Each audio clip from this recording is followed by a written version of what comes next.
Eu vou ler alguns versículos separadamente e a gente não precisa ler o capítulo na íntegra.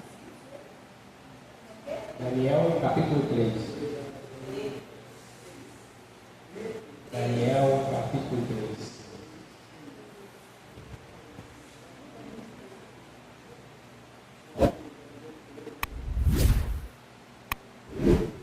Vou ler a partir do versículo 3 aqui, mas aí eu vou pulando, vou situando os irmãos.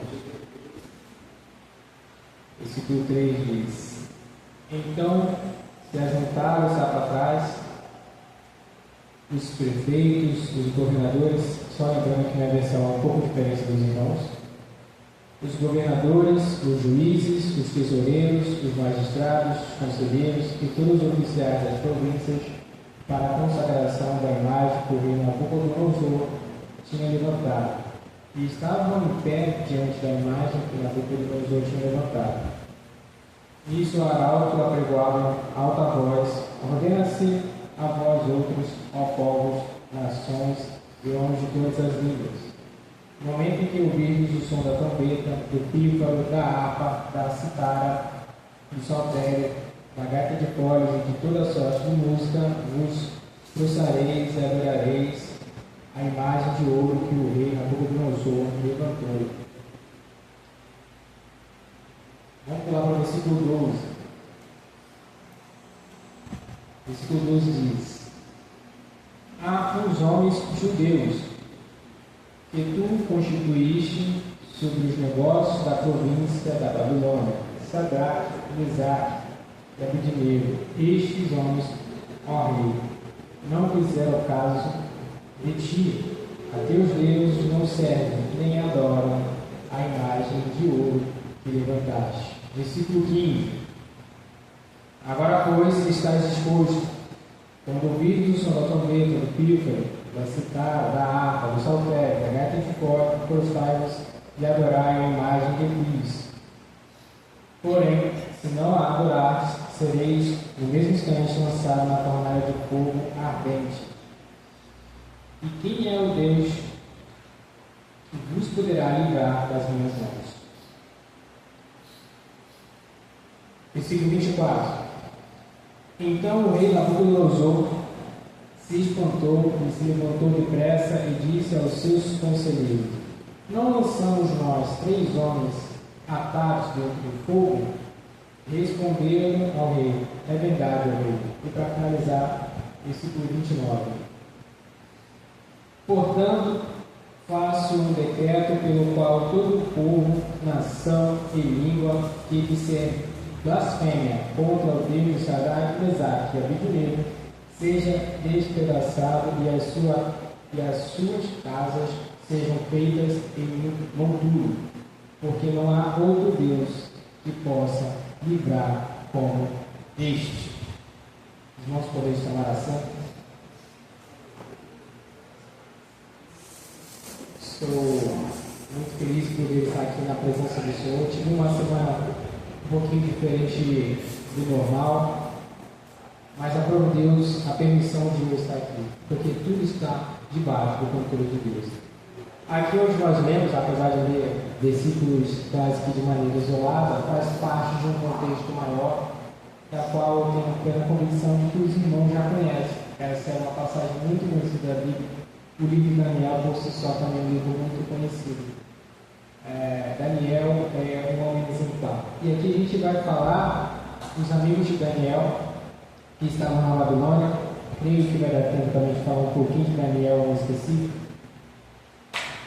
Mas nessa passagem que todos nós já conhecemos, o que nos chama a atenção é a atitude, muito obrigado, é a atitude desses 3 jovens, que apesar de estar fora do lugar do seu país, estavam em outro lugar, eles não deixaram de adorar a Deus, não deixaram as práticas que eles haviam aprendido, eles não deixaram aquilo que fazia ter convicção e fé em Cristo, mesmo que aonde eles estivessem, mesmo que o ambiente onde eles estivessem propiciasse isso. O ambiente onde eles estavam, a cultura onde eles estavam inseridos, por ter um rei que também adorava outros deuses, queria impor esse tipo de condição a eles. Mas desde o início, quando esses jovens chegaram, eles colocaram em seu coração o desejo de não se contaminar. Mas não só isso, eles também tiveram uma postura em relação às coisas que estavam acontecendo. Desde o momento da seleção, quando não decidiram se alimentar da comida que o rei dispunha, e agora nessa situação onde havia um decreto do rei que adorassem a estátua, adorassem a imagem que ele havia feito, que se prostrassem e adorassem. Esses jovens, por saber, por conhecer, por entender, por ter convicção no seu coração que somente a Deus devemos toda adoração, eles não se prostraram. A história que os irmãos já conhecem relata que o rei ordenou que todos, ao ouvir o som, devessem fazer a mesma atitude de prostrar e adorar. Mas esses 3 jovens decidiram não realizar isso. A partir do momento que eles fizeram isso, e aqui a gente poderia abrir um parênteses bem específico, porque se a gente trazer para o nosso dia de hoje, ainda continua sendo assim, e é uma escolha nossa, não se prostrar e não se curvar aquilo que de fato não é Deus. Quando eles decidiram tomar essa atitude, eles não criaram em si uma rebelião, mas criaram um movimento. Eles criaram esse movimento porque conheciam a palavra. E não necessariamente veio um anjo do Senhor e disse o que devia fazer, mas eles tinham entendimento de que aquilo não era certo. E isso mostra que eles tinham conhecimento, que eles haviam estudado, que eles sabiam da palavra. Não precisou vir algo externo dizer o que fazer. Como eles já conheciam, eles sabiam que não devia adorar outros deuses, eles tomaram essa atitude. E a atitude deles de simplesmente não se curvar chamou a atenção. E o que a história vai relatar é que um dos homens caldeus vieram relatar ao rei. E isso está nos versículos que nós lemos. E eles apontaram que esses 3 jovens, da qual o rei tinha colocado em posições mais elevadas, estavam em desacordo com aquilo que o rei pedia. E aqui a gente pode ver um tom de inveja na própria fala dos caldeus. Porque cita exatamente o que o rei já tinha colocado em posições mais altas e põe à prova tudo aquilo que eles estavam fazendo. O rei, ao receber essa informação, Nabucodonosor, ele se enfurece e a atitude dele ali, em ver que eles não se curvavam aos deuses, é de que não, isso não está certo. O meu decreto foi dito e ele deve ser seguido. E o rei, na sua não sabedoria, ele acaba por criar uma contenda que vai além da contenda com os 3 jovens, pois ele cita Deus. E aqui no versículo que a gente leu, o versículo 15, diz: agora, pois, está disposto, e quando ouvires o som da trombeta, do pífaro, da citara, da harpa, do saltério, da gaita de fora, prostrares e adorares a imagem que fiz.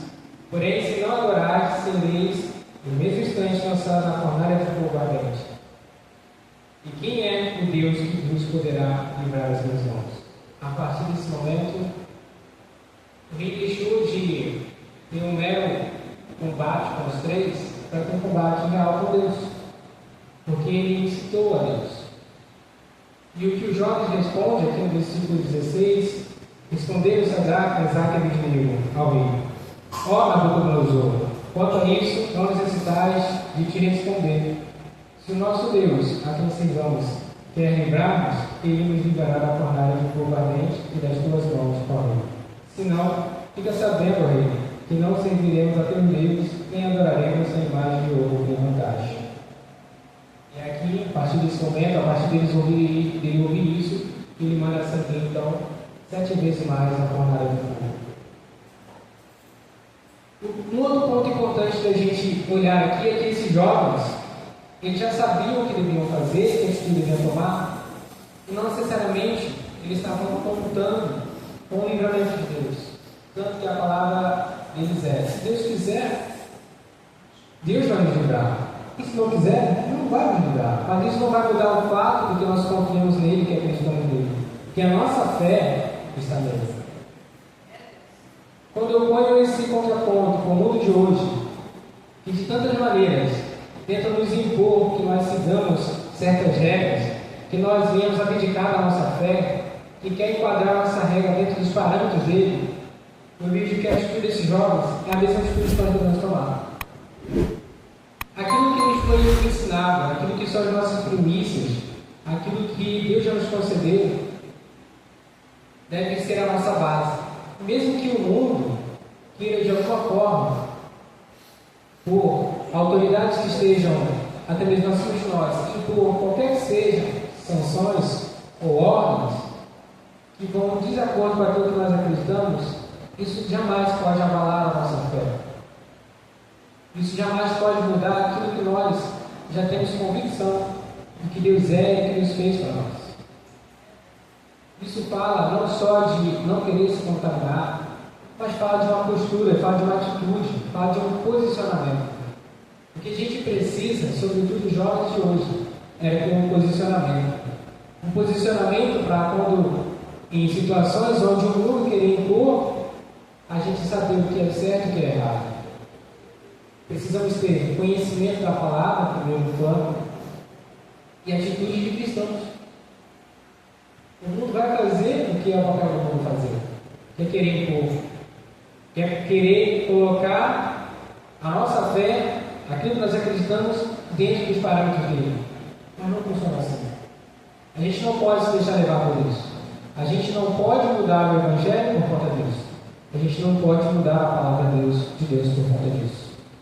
É ao contrário. Quanto mais firmes estivermos na palavra de Deus, a gente vai ver um milagre acontecer.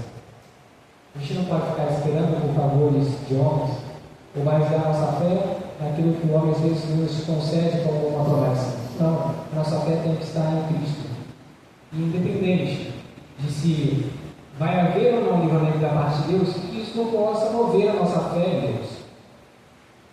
A nossa confiança está em fazer a obra de Deus como é para ser feita.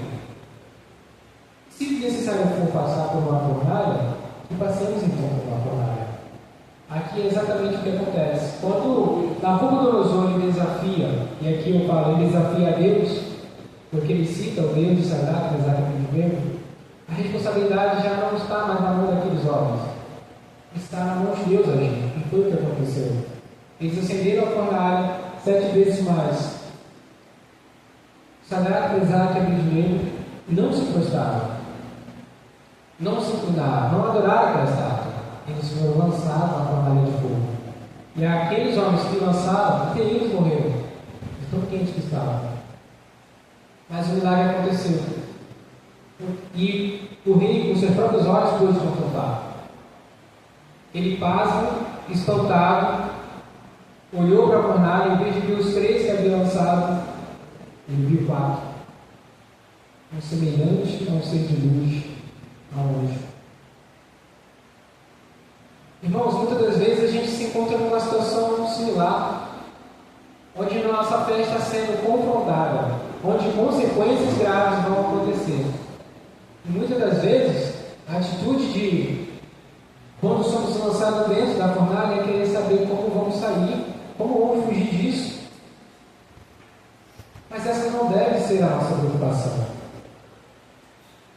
Não deve, porque a responsabilidade, o desejo, o querer de nos salvar é de Deus, não parte de nós. Não vale a pena nós querermos salvar a nós mesmos. Vale mais a pena entregarmos a nossa vida a Deus, porque Ele dá garantia de salvação para nós.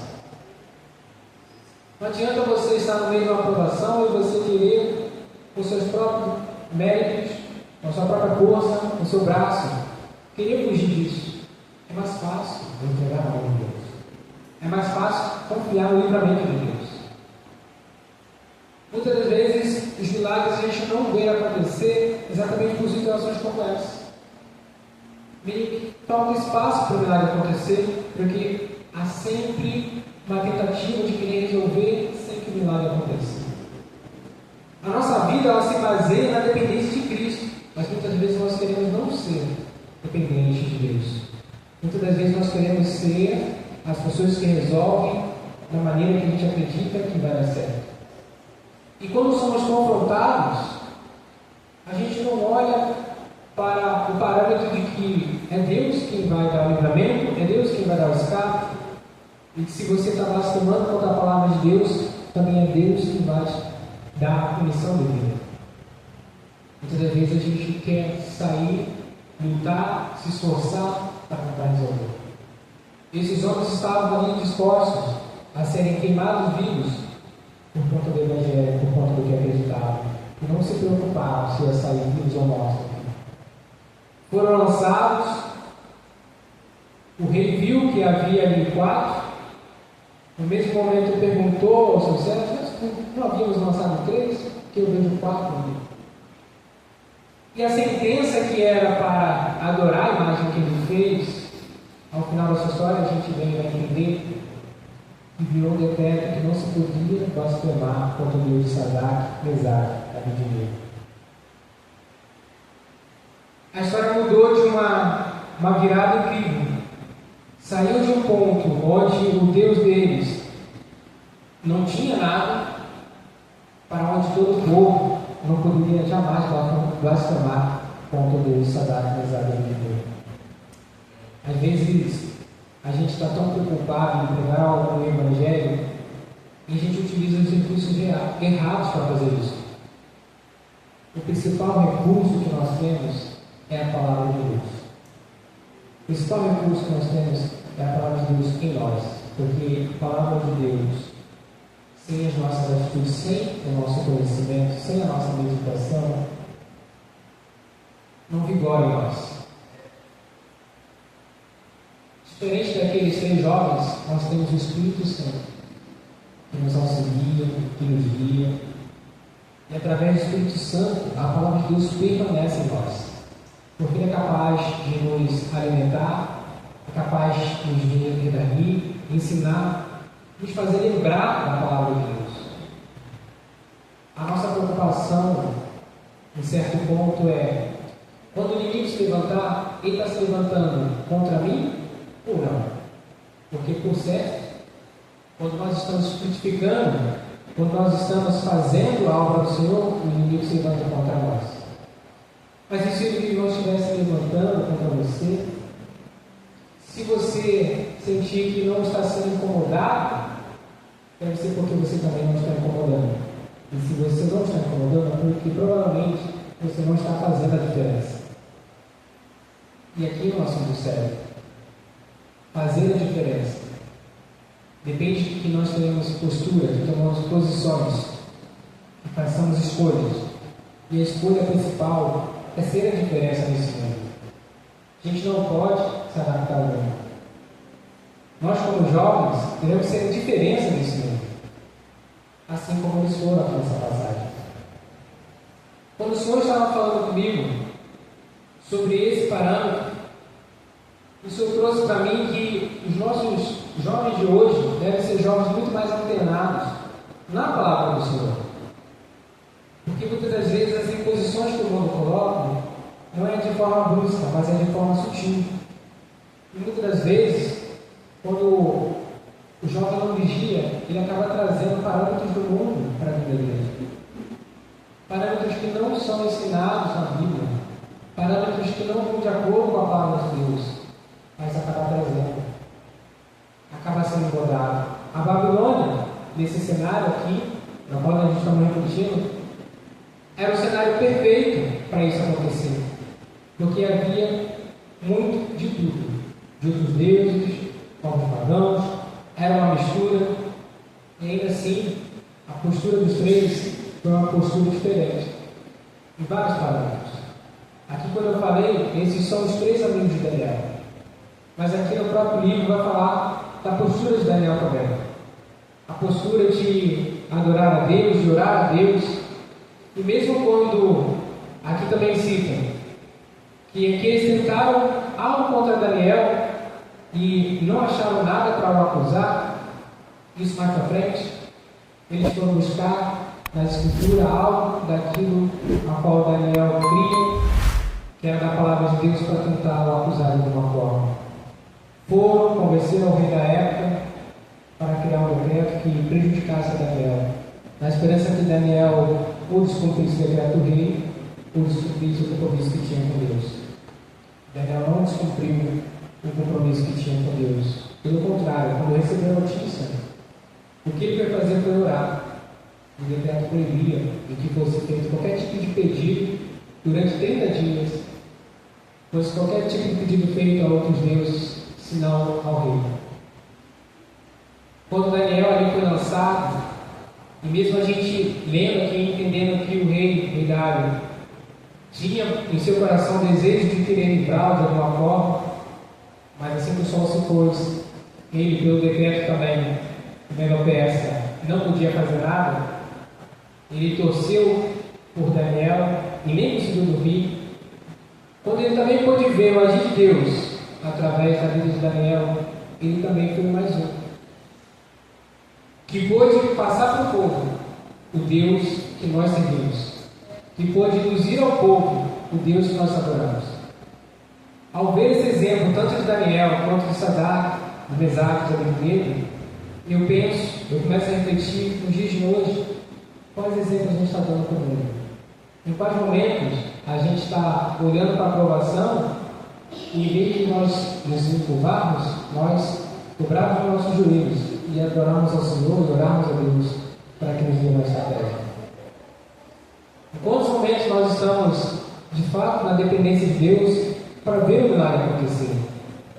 Porque o milagre de Deus serve para a glória de Deus. Através do milagre de Deus, aquele povo pôde conhecer. Através do milagre de Deus, aquele povo pôde olhar e ver aquele Deus, com ele não se brinca, com ele não se blasfema.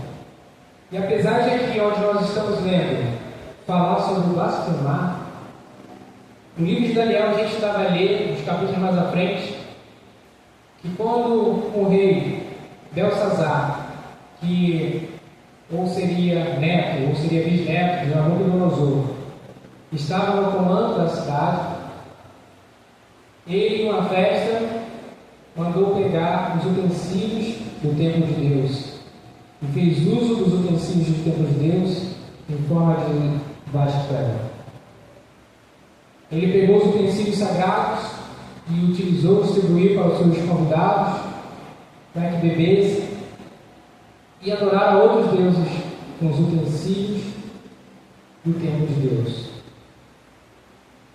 Ora, a gente já tinha ouvido falar desse decreto aqui na Nabucodonosor, exatamente sobre o blasfêmio.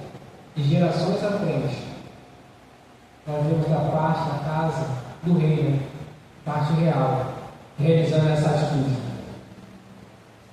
E quando isso acontece, a palavra do Senhor vai dizer que surgiram dedos com as mãos e escreveram na parede algo que o rei atônito não conseguiu entender. Chamou então os seus magos, os feiticeiros da época, ninguém pôde interpretar. A palavra fala que ele ficou tão assustado, tão temeroso, que os seus ombros ficaram relaxados e os seus joelhos batiam um no outro. Tamanho medo que ele teve desse acontecimento. E ali, por não entender, por ninguém conseguir interpretar o que estava escrito, a sua mãe lembrou-se de Daniel e falou para ele: olha, havia um homem, qual renomeava como Belsazar, que no tempo do seu pai, apesar de não ser de fato o pai dele, Nabucodonosor, ele era um homem cheio e que interpretava. E é o rei, e a gente vê a distância das gerações, mandou chamar eles, chamou a Daniel. Daniel, quando chegou, ele falou: é você? Ou seja, ele não tinha conhecimento. O que acontece é que passa-se as gerações E Daniel, apesar de ter uma posição acima, muitas das vezes nessas trocas de governança, vamos pensar aqui no natural de hoje em dia, muitos ministros são trocados e a gente acaba tendo um novo governo e novos ministros. Mais ou menos isso que aconteceu ali. Então ele não tinha conhecimento, passado pelo menos 2 gerações. E ele perguntou a Daniel e perguntou se ele podia interpretar. O que a palavra do Senhor diz é que antes mesmo da interpretação, Daniel está um discurso muito duro sobre o que ele havia feito. Antes mesmo da interpretação, Daniel ele não poupou as palavras para falar da atitude do rei. E Daniel interpretou o que estava escrito. E naquela mesma noite veio a morte do rei. É incrível como, quando a gente olha todos esses contextos históricos, dentro dessa casa real, houve sempre uma procura para que eles entendessem de fato a soberania de Deus. Foi para Nabucodonosor, foi para Belsazar. Para cada um, Deus deixou claro: você até pode querer adorar outros deuses, mas você não pode ignorar a minha presença. Você não pode ignorar o meu poder. Você não pode ignorar o Deus que eu sou. E ainda assim, passava-se geração, a mesma coisa acontecia.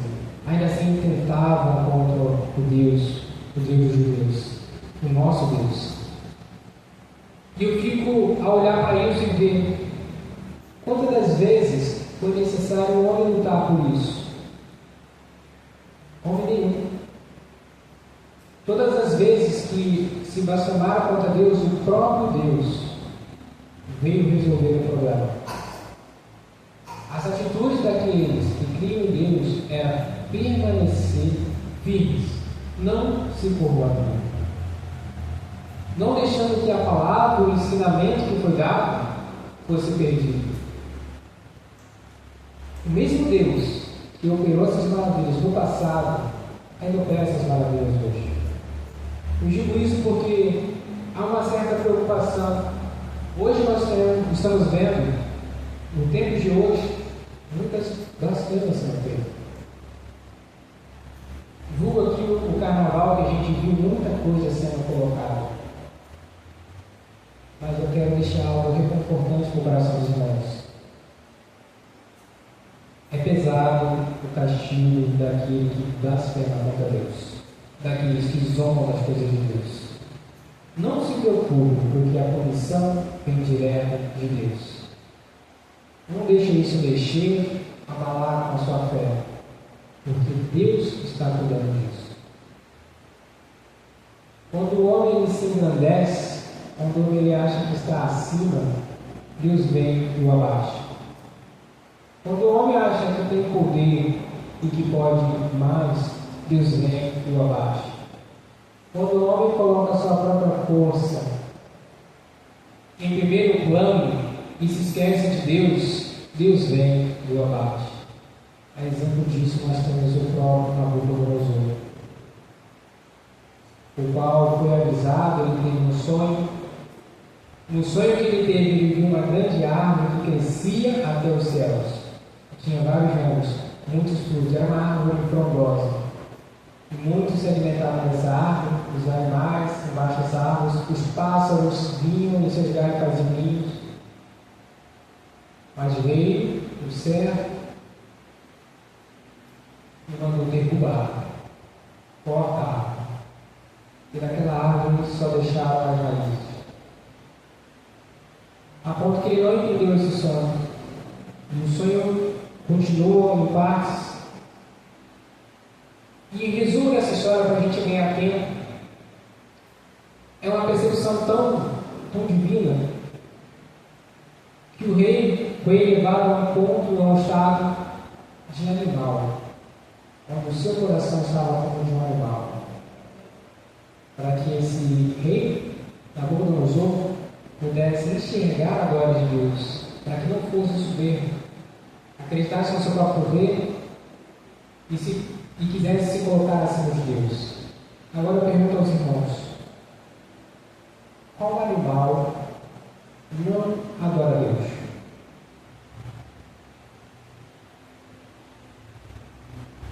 Alguém sabe? Alguém sabe qual animal não adora a Deus? A única espécie de animal que escolhe não adorar a Deus é o homem. E o que Deus fez com Nabucodonosor? Transformou seu coração como de um animal. Agora, dessa nova perspectiva, desse novo ângulo, a visão do Nabucodonosor foi transformada. Passou-se os tempos, os 7 períodos, ele nessa condição, e aí voltou a ter lucidez, e ele falou: não dá. Não se pode combater contra esse Deus. Não há ninguém que esteja acima desse Deus. Se essas 3, 4 histórias não me servem como parâmetro suficiente para entender e conhecer o Deus que você serve, alguma coisa está errada. Se isso não lhe serve como parâmetro para você entender que Deus espera de nós a nossa postura, já que conhecemos a palavra, espera de nós que meditemos em sua palavra, que viemos dar lugar ao Espírito Santo para saber quais atitudes tomar, eu fico me preocupando se é nesse quadro também que se encontra aqueles da quem nem se levanta aprovações, daquele a qual Satanás nem se preocupa em afrontar. É parando para pensar nisso, é parando para ver o tamanho da glória de Deus e do seu poder, que nós devemos estar mais atentos à sua palavra. Porque o fim do tempo, que não se aproxima, está nesse momento acontecendo, depende de você e eu iremos manter a nossa fé ativa, a nossa fé em vigor, a nossa confiança em Cristo, para não se curvar para o mundo, mas confiar que Deus é capaz de realizar o que é necessário. Se for um milagre, vai acontecer um milagre. Não se preocupe com aquilo que o homem, no seu estado natural, consegue fazer com o seu corpo, porque mais vale aquilo que Deus vai realizar por você no estado eterno do que qualquer coisa que o ser humano possa afligir o seu corpo. Aqui eu deixo com os irmãos uma palavra de ânimo, de fé, de crença no nosso Deus, porque é o mesmo Deus que fez tais milagres no passado, o mesmo Deus que quando vê um homem se exaltar, ele o abate, ele o transforma. É o mesmo Deus que quando vê que o seu servo confia nele e está em estado de perigo, ele vem e mostra o seu poder e mostra a sua glória. Que a nossa jornada aqui possa ser para exibir a glória de Deus, através dos milagres que Deus vai fazer mediante a confiança e a fé que nós dispomos nele. Que a nossa fé não venha a ser abalada pelas situações desse mundo, mas que a gente possa sempre olhar para esses exemplos de homens que confiaram, puseram a fé em Deus e ver que Deus tem o melhor para nós, independente das circunstâncias e das situações que nós estamos enfrentando. Que venhamos entender que a gente precisa realmente se posicionar no mundo de hoje, para a gente viver as experiências que Deus tem para nós. Deus tem experiências sobrenaturais para nós. Deus continua sendo o mesmo Deus. Mas se a gente não se atentar a isso, se a gente se distrair com as coisas desse mundo, nós não vamos ver isso. Vamos estar deixando uma oportunidade de ver a glória de Deus, de ver o agir de Deus agindo, porque nós nos distraímos, porque nós cedemos, porque ficamos com medo do que o homem pode fazer. Mas que isso não venha a ser um reflexo aqui na nossa igreja ou em qualquer outra, mas que o nosso reflexo possa ser olhar para o que aconteceu no passado e que a gente possa ver isso como exemplo para as atitudes que nós viemos tomar a partir de então. Irmãos, é chegar ao fim dos tempos, a gente precisa estar mais antenado na palavra do Senhor. Que o Espírito Santo possa falar no coração de cada um dos irmãos. Deixa assim essa palavra e eu agradeço essa oportunidade em nome de Jesus.